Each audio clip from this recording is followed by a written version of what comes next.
Paldies, ka esi ciemos pie mums, un mēs tev bišķi paeksaminēsim pa linijām. Varbūt izstāsti, no kurienes tu esi, ar ko tu nodarbojies un kāpēc tu nodarbojies? Nu jā, labdien, paldies, ka uzaicināji. Un vēl par tādu labu tēmu kā par linijām. Tātad jā, esmu Sandis Odumiņš, pretējā Latvijas pusē. Bauvu novads, Bēršpils pagasts. Tas viss sākās ar dižo krīzi, kā es no ekonomista kļuvu par lauksaimnieku. Es kaut kādam 2009. gadam dzīvojos par Rīgu, pabeidzu ekonomistus, un tad vienā dienā tēt, braucu pie tevis ar visām mantām, un tad 12. gadā pabeidzu Malnavas tehnikumu, lai startētu jauno zemnieku projektos.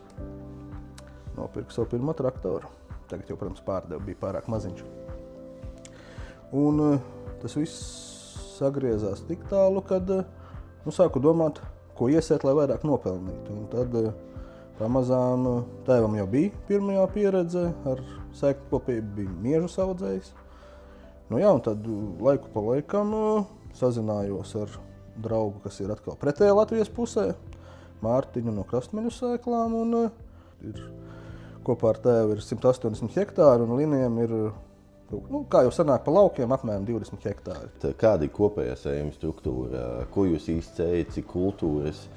Tās kultūra augu ir bijuši ļoti daudz, jā, ir pat līdz 10 un tā tālāk bijis. Izmēģināts viss kaut kas ir. Tad, šogad ir vēsturiski vismazāk vieši iesēti ar domu, kad riskēsim ar augstāku pievienoto vērtību, sēklkopību uz vasarājiem, jo tas teiciens labāk slikti ziemāji nekā labi vasarāji Latgalē īsti nestrādā, jo iepriekšējā ziema bija ideāla. Un ko tas mums deva? Ražas rekordu tāpatās atkal nav. Ir labi, ka labi viss tā beidzās, jo tā kā vienmēr prasa, kādas tad ir ražas? Bet kā tu vari teikt, kāda ir raža, ja katru gadu ir kaut kāds izaicinājums, kas to tavu darbu vienkārši sabojā. Un ja tur vienā gadā rudenī tu iesēji, izdari vislabāko, bet tad tur izkrīt pleķi, tad labi ir atkal apdrošināšana, tur tā sajūta, kad divējādā tu samaksā par polisi un ceri, varbūt nepārziemos, dabūšu kaut kādu naudiņu atpakaļ. Šobrīd, ja tu saki, ka tev ziemā ir maksimāli maz, cik tad tev šobrīd no sējuma struktūras izziemā iesēti? Šobrīd, manuprāt, man ir kaut kādi 42 hektāri iesēti. Un tad arī tas ir ceturdaļa, piekdaļa no tavas saimniecības. Jā, un tad vēl daļa ir iesēti ziemas kvieši kopā ar ziemas vīķi. Pupas būs otro gadu, tas šogad iesēja pirmo gadu. Tas priekš tev kaut kas jaunums, jā? Vienreiz biju pamēģinājis. Tu jau izstāstīji, kā tu nonāci līdz tajā lauksaimniecībai diezgan strauji un ātri, tevi dzīve iemet tajā. Bet ja tu vienā teikumā varētu iespiest, kas ir tava saimniecība? Noraksturojot viņu vienā, divos teikumos. Tas varētu būt tas, kas man ļoti patīk izteikt. Saimniecība, kura mīl savu augsni un rūpējas par to. Ja. Un tu ļoti labi ietrāpīji uzreiz manā nākamajā jautājumā, jo es domāju, cik es tevi zinu, tev šī tēma arī ļoti mīļa un aktuāla. Kādas ir tavas attiecības ar zemi, ar augsni un ko priekš tevim viņa nozīmē? Tad, kad ir bijuši rudeņi, kad, piemēram, tur sējām ar frēzīti, un tad, kad tu brauc, un tev vējš ir no aizmugures, un kad tu neredzi, kur braukt, tad tu sāc aizdomāties, vai tas, ko tu dari, ir normāli, vai tā ir tam jābūt. Un pēc 17. gada plūdiem, var teikt, kad arklis ir nolikts maliņā, tad 2 gadus bija minimāla apstrāde ar diskošanu, jo, tur pa ziemu, pa dubļiem sisties ar arkli, tas likās vēl trakāk. Un tad nonāca tik tālu, kad saskatījos pieredzi cilvēku un sapratu, ka tas ir labs veids, kā izslēgt visus riskus. Sausums, slapjums, un augsne labāk tur mitrumu, labāk filtrē mitrumu. To visu, ko tu šobrīd stāsti, es saprotu, ka tu savā saimniecībā strādā tiešajā sējā. Jā, un tagad sapratu to, ka pavasarī, lai vismaz kaut kādus riskus izslēgtu, pavasarī es nedaudz uzrušinu pirmos 5 centimetrus, lai arī lauki palīdzinātos, jo visiem jau patīk, teikt, viņš jau tur kaut ko dara, kaut kas jau nesanāca, bet mēs jau viņā ielēcām tajā tiešajā sējā, nekustināšanā, augsnē, īsti pat varbūt nesagatavojušies, kaut vai ir augsnes kaut kādu mikroreliefu, ja tur ir kaut kāda iepriekšējā gadā nogrima kombains, un tad tagad mēs tur to vietu neizlīdzināsim. Nu, protams, ka viņu vajag tur izlīdzināt, un lai var strādāt kaut vai tos pašus vīķus, zirņus kuļot, ir ļoti svarīgi, lai ir līdzens, jo, ja tur ieiet kāds kurmja rakums, hiederi vēl nav tik traki, bet ja tur ir kroniski viena puse ir pusmetra augstāk hiederim, tad jau vajag kaut ko darīt. Kā tu īsti nonāci līdz tam, ka tu vēlies savā saimniecībā audzēt? Tas bija teiksim tā, sagatavots lēmums, vai tomēr tas bija no ārpuses ietekmējošs lēmums, kas tev pieņēma, ka tu varētu saimniecībā audzēt līnus? Jā, tad iepriekš pieminētais Mārtiņš jau vienu gadu bija pamēģinājis. Pirmā gadas pieredze ir 2 varianti, vai nu ļoti labi, vai nu ļoti slikti, un tad tu vari izvēlēties, pieturēties, turpināt, mēģināt vai nē. Bet viņam sanāca normāli, un tad, protams, tas izaicinājums, tā kā man tēvs ir gan saimniecības vadītājs, gan arī kombainieris, tad ir katru gadu viņam iedod kaut ko jaunu pakult, lai ir interesantāka dzīve. Un es sapratu, nav jau nekas tik ārkārtējs, mēs tur nopērkam jaunu izskapti, ieliekam uz linu kulšanu, jaunu smalcinātāju naži un braucam uz priekšu, protams, tur. Bet, un tad parunājot ar citiem, cilvēkiem ir bail kaut ko, vienkārši pamēģināt. Viņi ir gatavi pieturēties pie tā, ko viņi ir darījuši, jo lini ir, manuprāt, ļoti veiksmīgi ar to, kad ir maz jāiegulda, un ja nesanāk, tad tu neesi iztērējis tik daudz. Tur nav ieguldījumi, manuprāt, pat gribot nevar iztērēt 500 eiro hektārā linus audzēju. Ja, 3-4 gadā. Šogad ir trešā raža, 25. gadā. Kad pirmo reizi mājās saimniecībā iesēja linus, sajūtas, ko tu gaidi, ko tu skaties, konsultējies ar Mārtiņu vai paļaujies uz dabu, kādi ir tie tādas tavas sajūtas? Chill, viss būs bumbās, vai tomēr bija jāpastreso? Pirmajā gadā es viņus iesēju, pirms maza sēkliņa, un tagad viņi atroda tajā vadziņā. Pirms labi viņi bija kodināti, viņi bija sarkani, vismaz vieglāk pamanīt, jo kaut vai to sējas dziļumu notrāptu. Tu viņus iesi, tad forši, ka viņi diezgan ātri sadīgs. Tur nedēļā tu jau vari pamanīt, ka tev veidojas rindiņas ar tādām smukām lapiņām, un tad ir tāds gandarījums, ka tu līdz tam jau esi paspējis nobraukt ar glifosātu. Jo vienmēr jau ir, tu vari sēt tad, kad pūš vējš, un tad tev ir jāpaspēj nomiglot līdz sadīgšanai, kamēr ir mierīgi laikapstākļi. Vējš vai lietus, tas jau atkal bojā to visu, bet, kā lai saka, jā. Pirmajā gadā iesēju bez NPK, ar mazāku slāpekļa normu, un pēc tam, kad jau tu iemācies, tad jau liekas, varbūt vajag. Tu jau it kā pieminēji, kad daudzi, baidās saimnieki ne tikai Latvijā, bet vispār godīgi no kaut kādām jaunām lietām. Bet, tu saki, iesēji pirmās vadziņas, bet es domāju, viena no interesantākajām lietām linijām ir ziedēšanas laiks. Kā tavi kaimiņi reaģēja, kad redzēja to, ka tev atkal saimniecībā ir kaut kāda jauna kultūra, kas atkal kaut kā bišķi savādāk aug, nekā tur kvieši vai raps, pie kā mēs esam pieraduši? Spilgtākais citāts. Jā, es zinu, ka tie ir lini, bet neizskatās tur, ka tur ir kaut kas kārtībā, jo eļļas lini ir diezgan ar mazu stiebru. Tur tāds augs izaug un tas bija tāds, jā, un tas saka agronoms, un tad tu saproti, kad, jā. Bimbā. Nē, es nenobijos, jo es zināju, ka tur viss ir labi, jo tajā pirmajā gadā tas, par ko bija tas komentārs, lineāri izturēja kaut kādus 2 naktis, man liekas, bija -4, -5 grādi. Bet ziedēšanas laikā, tas viņiem ir tāds jau mānīgs, viņi uzzied un uz pēcpusdienu, tad, kad cilvēki gribētu varbūt tās uztaisīt bildi, viņi jau vairs nav tik koši. Un nebija jau izbradāti, tā teikt, ceļmalas lauki nebija izbradāti. Okay. Pa šiem 3 gadiem, no pirmā gada, ko tu stāsti līdz šim brīdim, tavā līnu audzēšanas tehnoloģija ir kaut kas mainījies?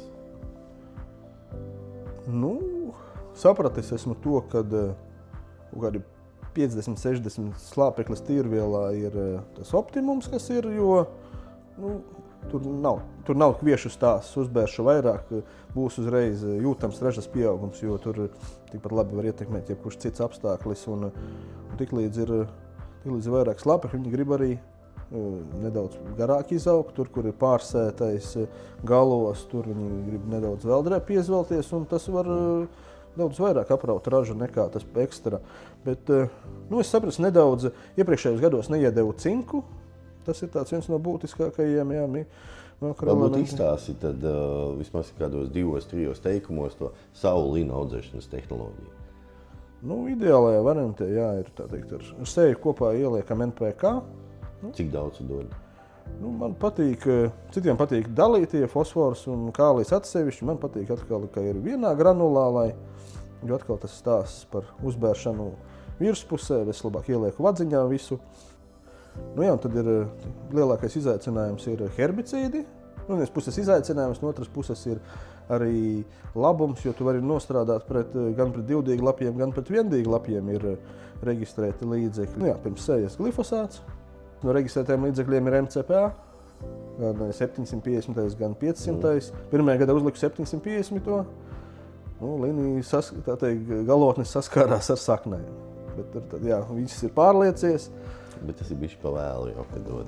Viņiem patīk nostresot. Bet pozitīvs ir tas, ka tomēr viņi iztaisnojās un turpina augt un pateikt, cik tur tas ražas zudums bija vai nebija. Tad, pirmajā gadā bija MCP, tad nākamajā gadā jau es sapratu, izlasīju arī, ka ir 500. ir MCP maigāks, tas kopā ar grodilu. Un tad ir atkal iespēja viendīglapjus ierobežot, jo redz, tas kārtējais bubulis, kad arklis tikai risina nezāļu problēmu, bet šeit tu vari cīnīties gan ar viendīglapiem, gan ar divdīglapiem linos. Un tad tu atkal vari paņemt tur citu produktu, kas ir reģistrēts un visas smilgas padzenāt. Kas priekš tevīm tajā linu audzēšanas procesā ir lielākais izaicinājums? Manā gadījumā varētu teikt, ka sēklu dīgspēja, jo, kā jau mēs par linu slimībām neko daudz Latvijā nezinām un neesam izstrādājuši fungicīdu schēmas, bet tiklīdz viņi tuvojas novākšanas stadijai, ir sēne, kas grib uzmesties uz sēkliņas pogaļā, un viņi vairs nespīd, viņi paliek tāda matēta, un bieži tur veidojās anomālie dīksti, un tad ir tas, manā gadījumā ir jādabū dīgspējīgi lini. Tev tā ir gadījies? Un tad nākas vēlreiz pārtīrīt un likt lielāku vēju tīrāmajā mašīnā, un tad var redzēt, ka tās sēkliņas, kas ir... Bet tas arī nav daļai saistīts ar nokrišķiem? Tas septembrī, ir jau arī parasti, man liekas, pirmajā gadā bija kaut kāds septembrī, tad nākamajā gadā jau tur augusta beigās tu vari novākt, bet no to mēs jau nevaram paredzēt, jo tad atkal tas lielākais bija līniju var salipt vienā lielā klucī piekabē, tad iespējams, ka tur, ja ir kopā ar nezālēm, ja līnija ir daudz maz tīri, un ja tur mitrums ir ap 12%, var tajā Kāds ir lielākais mitrums, ar ko tu esi kūls? Man liekas, ka pirmajā gadā bija kaut kas 15. Un tad, tur bija sarunāts pakalpojums. Tagad jau varam paši saimniecībā izžāvēt, jo tas ir tas izaicinājums, ka tev ir jāpieskaņojās. Rīkstes rītu kulšu varēsi izžāvēt. Un tad arī tur viņi ir viegli, arī grib no kaltes ārā lidot. Un tad nākamais izaicinājums, protams, ir arī pasti kombainēšana, jo linu šķiedra ir mums tāda īpatnējā, ka grib visu kaut kur ķerties, grūtāk izkaptī griezt. Tad vēl arī jāatcerās par tukāna reduktoru, kas var izbeigties, jābūt rezervē. Jo tu vari ieliec jaunu izskapti, ieliec jaunus pīķus, jaunus smalcinātāju nažus. Pirmajā gadā salaidām vālos un atdevām kaimiņiem kurināšanai. Viņam ir salmu krāsnes. Jo nevarēja īsti sasmalt. Viņš tāds saprot, ka viņš iet ārā tādās čupās. Tad labāk, lai iet vālā. Un tas izmēģināja vēl aizbrauc ar mulčeri, lai jau no augstnes nekas nav jāaiznes. Saprot, ka tu tur neko nevari samulčēt. Nebija baigā cīņa ar savākšanu? Nē, es domāju, ka tur kaut kāds jau vāls jau veidojās un lielāko daļu jau savācu. Tad vēl arī tur Rēzeknē ir arī agronoms, kas tur nodarbojās. Viņš atbrauc saprata, ka viņi ir pārāk īsi un arī laikam tas ģenētiski tas stiebras nav tāds, no kuras var kaut vai pakulas dabūt. Un tas arī īsti neder. Pārējais jau... Kas pa šiem gadiem līnu audzēšanas procesā tev ir iespiedies visspēcīgākais tāds moments atmiņā? Ko tu, nezinu, vai kā anekdoti vari stāstīt, vai kā lielu pārdzīvojumu? Nē, pirms kaut vai iepriekšējā sezonā saprotu, ka viņi tomēr īsti nenoslīkst. Viņi ir spējīgi nedēļas peļķē izdzīvot. Protams, tur neiedos lielu ražu, bet tas arī kaut vai tā pati augstuma izturība, tas arī ir pozitīvi, ja pat nāk pavasaris un pēc tam ir kaut kāda iespējama par salnām, jau vienmēr var Latvijā aizdomāties, bet tas ir tāds, ar ko vismaz nav jābaidās, ka viņu nosals. Kad tu savā galā, kuros sējas termiņos tu iesēji līnus? Tas jau arī, kā tur ielīst, kā neielīst, bet... pa šiem 3 gribētos teikt, ka pirms maija viņi ir iesēti. Tad, ja nāk šitās maija salnas, kas mums pēdējos gados ir, tad tevi viņas vairs nebaida. Jā, jo, protams, var uznākt varbūt -6 vai -7 jau būs kritiskie grādi, bet katrā gadījumā līdz 5 grādiem viņi ir spējīgi izdzīvot, un tas tāds vismaz ir mierīgi, var sēt saprast, ka tas nebūs nekas traks. Vai līna ir parasta kultūra priekš tevī? Īpaši jau noteikti viņa nav, jo ir vēl sarežģītāk. Var iesēt, piemēram, facēliju, kura izbirst jau pirms kombainēšanas, vienkārši veras vaļā un pa laikam birst. Un tad jau varētu teikt, ka kaut kas tāds ir īpašs, jo šeit tu vari ierobežo nezāles, nedaudz pabaro un tu zini, ka būs rezultāts normāls. Ko lielākā daļa saimnieku nezina pa līnijām? Iespējams to, ka nezinu, ka viņus var iesēt.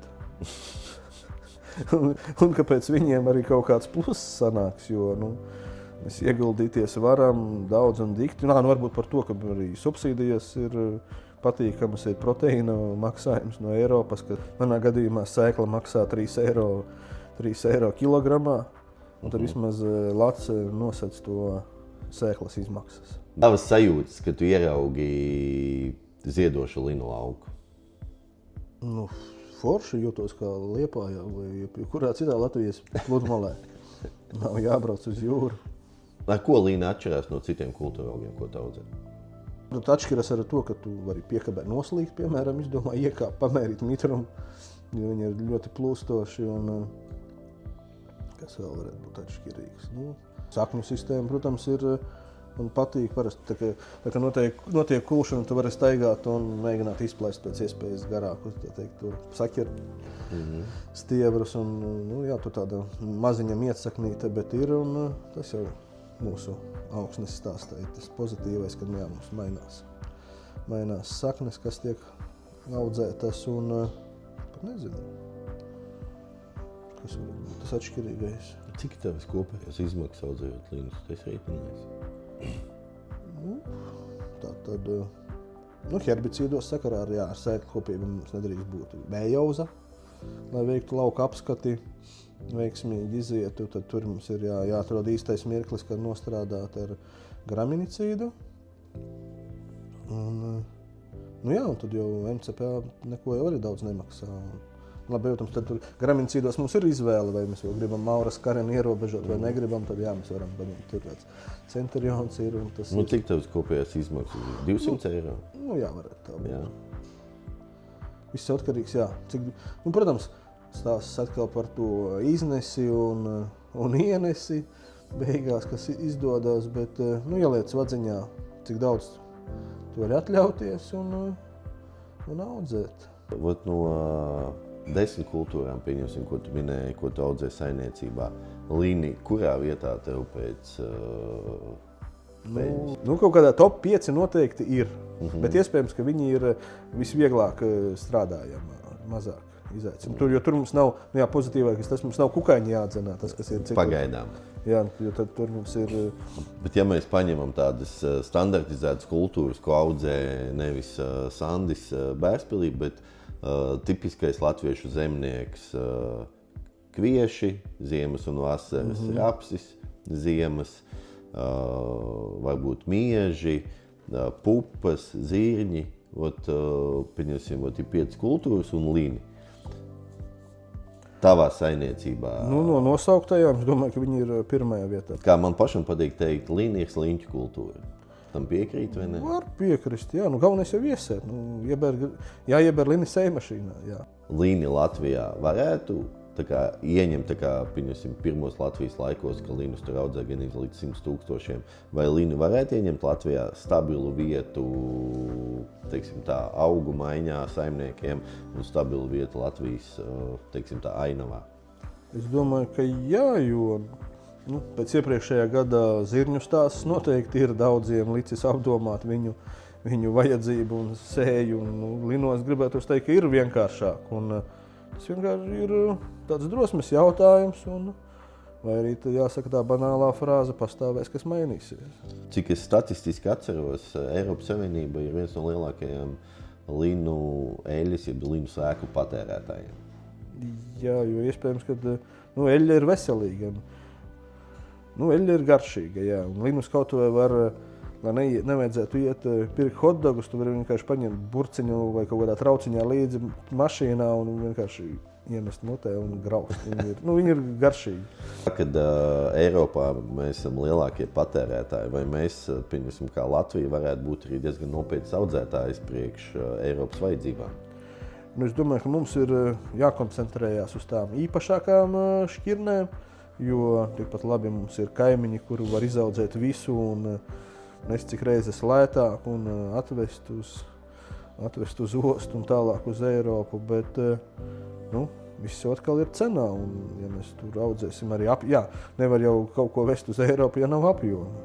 Un, ja Latvijā aiziet tā lieta, tad noteikti ir iespēja konkurēt Eiropas tirgu. Šobrīd kopā ar Ageronu mēģinam popularizēt līnu audzēšanu Latvijā, jo Agerona ir uzņēmusies tādu lomu, ka viņi palīdzēs saimniekiem viņus realizēt tirgu, kur būs lielākā cena.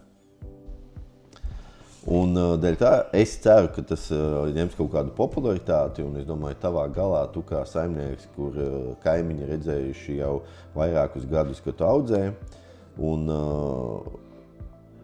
pieņemsim situāciju, kad daudzi kaimiņi arī gribēs šogad iesēt, varbūt nelielu apjomu.